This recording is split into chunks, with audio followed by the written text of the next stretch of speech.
मेरे फ्रेंड की सिस्टर हैं, जो किसी सिलसिले में ऑस्ट्रेलिया से आई थी। जब मुझे पता चला कि वो पीएचडी हैं, तो उत्सुकतावश मैंने उनसे पूछा कि उन्होंने किस सब्जेक्ट में डॉक्टरेट किया है। जब उन्होंने सब्जेक्ट बताया, तो मैं हैरान हो गया। भले किसी और के लिए उसमें हैरानगी की कोई बात हो या ना हो, पर उस समय मेरे लिए थी। She was doctorate in entomology, कीट विज्ञान में। आसान भाषा में कीड़े-मकोड़ों पर डॉक्टरेट। वॉव! हमने ज़िंदगी भर तो कीड़े-मकोड़ों को सिर्फ मारा है, उनसे दूर भागे हैं, उनसे डरे हैं, उनसे नफ़रत की है। उनसे कोई सहज कैसे हो सकता है? प्यार कैसे कर सकता है? आफ्टर ऑल बिना प्यार किए कोई कीड़ों पर डॉक्टरेट कैसे कर सकता है? उसने मुझे बताया कि उसे 3 साल लगे उस पीएचडी में और इन 3 सालों तक वो कीड़ों के बीच रही। सिर्फ आउटडोर्स और जंगलों में ही नहीं, बल्कि घर में भी। उसके कमरे में किसी भी समय सैकड़ों कीड़े होते थे। एरेटेड यानी हवादार स्पेशल बॉक्सेस में, कंट्रोल्ड एटमॉस्फेयर में और कई तो इवन खुले में। उसने मुझे बताया कि उसके भाई-बहन, मॉम-डैड, रिश्तेदार, फ्रेंड्स हर कोई उसके कमरे में आने से डरता था। उससे हाथ मिलाने से, पास बैठने से पहले 4 बार सोचता था।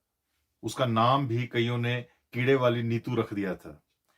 उसने मुझे बताया कि 3 साल के बाद तो उसे खुद ये लगने लगा था कि वो एक कीड़ा है, उन्हीं में से एक।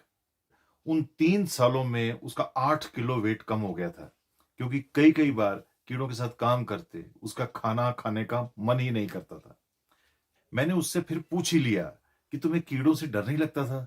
वो घिनौने नहीं लगते थे? She smiled and then laughed on hearing my question. She said उसने पाया कि कीड़े-मकोड़े उन छोटे बच्चों की तरह होते हैं, जिनका कोई मकसद नहीं होता आपको नुकसान पहुँचाने का। वो बस आपको एक मिनी पहाड़ या दोस्त समझकर आपके ऊपर चढ़ते-उतरते रहते हैं। आपके शरीर की टोपोग्राफी को अपना शहर समझते हैं, प्लेग्राउंड समझते हैं।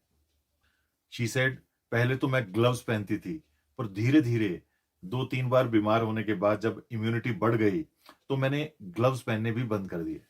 रही डर की बात, उसने उनके बिहेवियर पैटर्न स्टडी करते-करते पाया कि वो अटैक सिर्फ सेल्फ डिफेंस में करते हैं। उनके पास बहुत सिंपल प्रिमिटिव दिमाग होता है।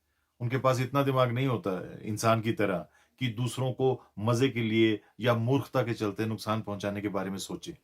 वो सारा दिन, हर समय अपने बेसिक कामों में व्यस्त रहते हैं।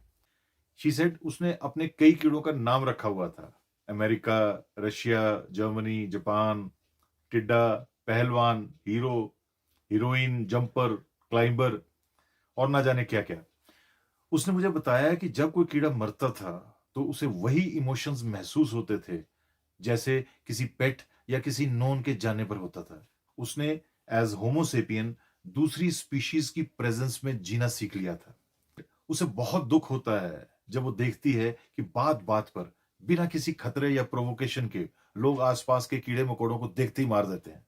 उसने कहा कि अगर कोई जीव हमारे रास्ते में आ भी जाए, तो हमें सहज रहना चाहिए। हमें चाहिए कि जो जिस रास्ते जा रहा है, उसे हम उस रास्ते जाने दें, वो चला जाएगा। उसे सिर्फ इसलिए ना मार दें कि आपके भीतर उसका डर है या उससे नफ़रत है। याद रखें, अगर ईश्वर है, तो वो सबका होगा, सिर्फ इंसानों का नहीं और दुनिया सबके लिए साझी है।